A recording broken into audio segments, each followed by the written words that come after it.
Sa pusod ng kagubatang Sierra Madre, may batang isinilang na simpleng namumuhay, ngunit may pambihirang talento.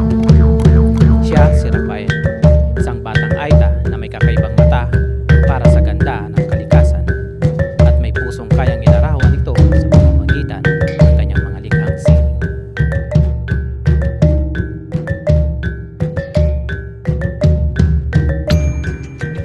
Rafael! Magkamon! Ito ang kanyang kwento. Kwento ng isang batang nangangarap gamit ang sining. Nagkapgap ko maning Rafael. Apang ka maning na nag-drawing. Well, lola, napangkulang guhit bigay lugar nga na panantay. Oo, sige apo. Kung maagugas ka karoon ti iman, tamang ang time 10.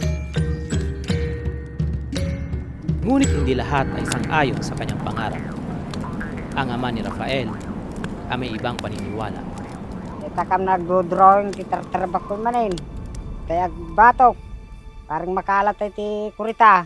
Da sidente pangal daw tayo. Ngunit sa kabila ng pagtutol, patuloy si Rafael sa kanyang paglikha. Sa tuwing may oras siyang mag-isa, ginuguhit niya ang kalikasan, ang kanyang mga pangarap at ang bundong nais niyang ipakita sa iba.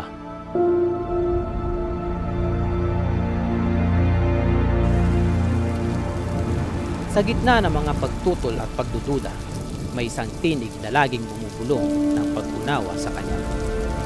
Ito ang kanyang lola. Tahimik man, ngunit puno ng karunungan. Siya ang unang nakakita ng liwanag sa mga likha ni Rafael.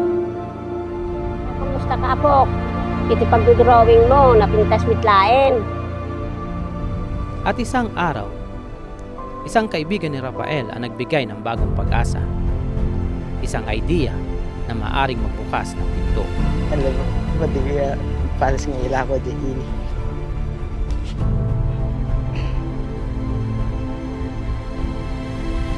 Bagamat may kaba, nabuhay ang pananabik sa puso ni Rafael. Dahil ang pangarap at ilang piraso ng kanyang sining, handa na siyang sumubok.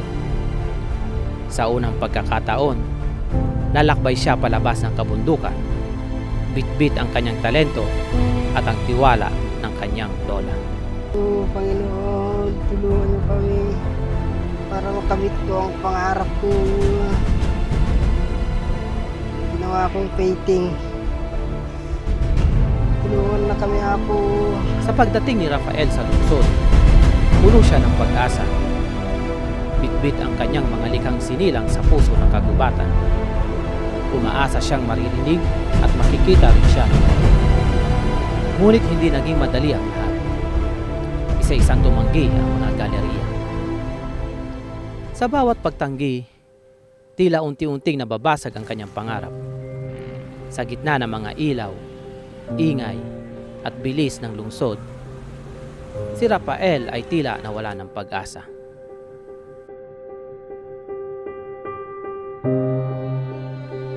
Isang museo, tahimik, malamig at puno ng sining. Hindi niya inaasahang makapasok. Ngunit sa di inaasahang pagkakataon, naroon siya. At sa harapan niya, isang napakalaking painting ang bumungad. Malawak, makulay, makapangyarihan. Saglit siyang napahinto, tila nawala sa wakas.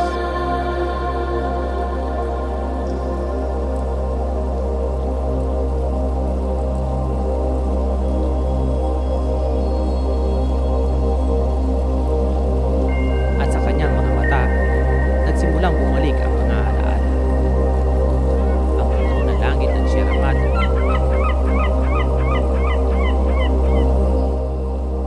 Ang ginintuang liwanag ng araw tuwing umaga.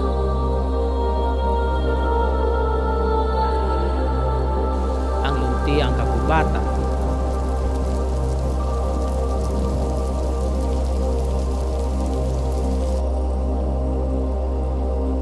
Ang umaagos na ilog. Ang malawak na karagatan at ang yaman nito. Ito ang ganda na palagi niyang sinusubukan ipinta. Ito ang mundo nais niyang iparating sa iba. Sa simpleng sandaling iyon, muling nabuhay ang kanyang inspirasyon. At sa kanyang puso, muling umusbong ang pangarap. Habang pinagmamasdan ni Rafael ang mga obra sa museo, isang boses ang umasag sa kanyang katahimikan. Oh, Kabagis! Saglit lang! Naiwan mo! Sa kanyang pagpanik, hindi niya namalayan na iwan ang kanyang puso. Isang piraso ng kanyang puso, iniwan sa isang lugar na hindi niya kilala. Ngunit ang iniwang iyon ay magsisimulang magbukas ng panibagong landas. Makalipas ang ilang araw, Naimbag nga daw, Ading, dito po ba nakatira si Sir Rafael?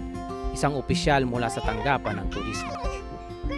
Sa tulong ng ilang impormasyon, sinundan ng opisyal ang pinagmulan ng obra, hanggang sa marating niya ang kabundukang tahanan ni Rafael. Hello, sir. Kayo po ba si Sir Rafael? Sir, naiwan niyo po kasi ako tong painting niyo sa museum. Grabe, ang ganda pala ng lugar niyo, sir, no?